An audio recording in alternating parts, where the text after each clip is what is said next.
নড়াইলের বুক চিরে বয়ে যাওয়া খালগুলোর বেশিরভাগই অস্তিত্ব হারিয়েছে। কোথাও পলি জমে ভরাট হয়ে গেছে, আবার কোথাও প্রভাবশালীদের দখলে চলে গেছে। এতে একদিকে সেচ ব্যবস্থা ব্যাহত হচ্ছে, অন্যদিকে বর্ষা মৌসুমে জলাবদ্ধতার ঝুঁকি বেড়েছে কৃষকদের। তবে খাল পুনরুদ্ধারের সরকারের সাম্প্রতিক উদ্যোগে নতুন করে আশার আলো দেখছেন স্থানীয়রা।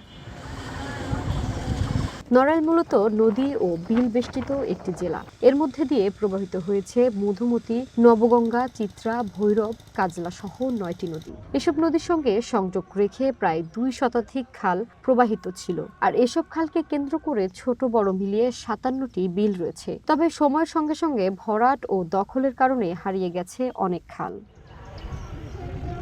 5 বছর আগেও যেখানে নৌকা চলাচল করত, কৃষকরা ওই খাল দিয়ে ফসল আনা নেওয়া করতেন, পাট জাগ দিতেন এবং খাল থেকে ফসলি জমিতে সেচের পানি দিতেন। এমন একটি খালের নাম নড়াইল লোহাগড়া উপজেলার ইছামতি বিলের বাড়িডাঙ্গা খাল। 3.5 কিলোমিটার দৈর্ঘ্যের এই খালটির সংযোগ ছিল মিঠাপুর দিয়ে বয়ে চলা নবগঙ্গা নদীর সাথে। বর্তমানে সেই খালের বেশিরভাগ অংশ ভরাট হয়ে গেছে। কোথাও কোথাও খাল ভরাট করে রাস্তা তৈরি হয়েছে। খালটি পুনর্খননের দাবি এলাকাবাসীর। আমাদের সুবিধা হয়, পানি দিতে সুবিধা হবে, এখানে পাট জাগ দিতে হয়, তারপর অনেকটা ফসল নিতে সুবিধা আছে, অনেক সময় ফসলে পানিও দিতে সুবিধা হয়। হ্যাঁ, খরচ কমায়, শ্যালোতে খরচ বেশি হয়ে যায়, সেই খরচটা কমাবে। আমাদের আবেদন তো খালটা কাটা অবশ্যই উচিত। তো খালটা বুঝে গেছে, জংলা জঙ্গল এবং মাটিতে ভরাট হয়ে গেছে, যার জন্যতে আমাদের পানি ঠিকমতো আসে না। দুই দিকে সুবিধা হবে আমাদের। এক হচ্ছে পানি নিষ্কাশনের ব্যবস্থাটা ভালো হয়ে যাবে, তখন এই মাঠে পানি জমবে না, খাল দিয়ে নদীতে চলে যাবে। আর দ্বিতীয়ত হচ্ছে যখন খালে পানি থাকবে তখন আমাদের বোরিং থেকে পানি উঠানো লাগবে না, আমরা সেচ পাইপ দিয়ে আমরা পানি উঠে ডাইরেক্ট চাষাবাদ করতে পারবো। এই খালে নৌকো চলাচল বন্ধ হয়ে গেছে, ফসলাদি আনাতে ভারী অশালীন কাণ্ড হচ্ছে।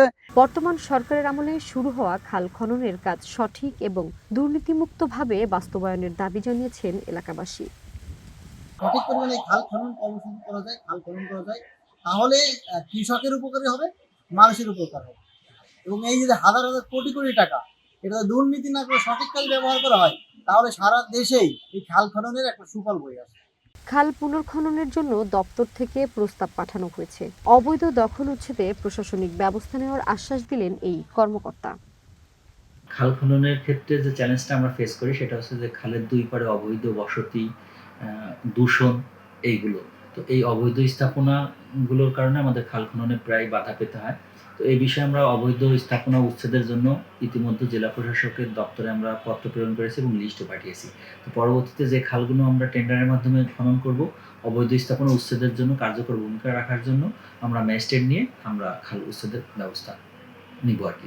দখল আর দূষণে হারিয়ে যাওয়া খালগুলো দ্রুত দখলমুক্ত করে সঠিকভাবে ও পুনর্খননের দাবি স্থানীয়দের।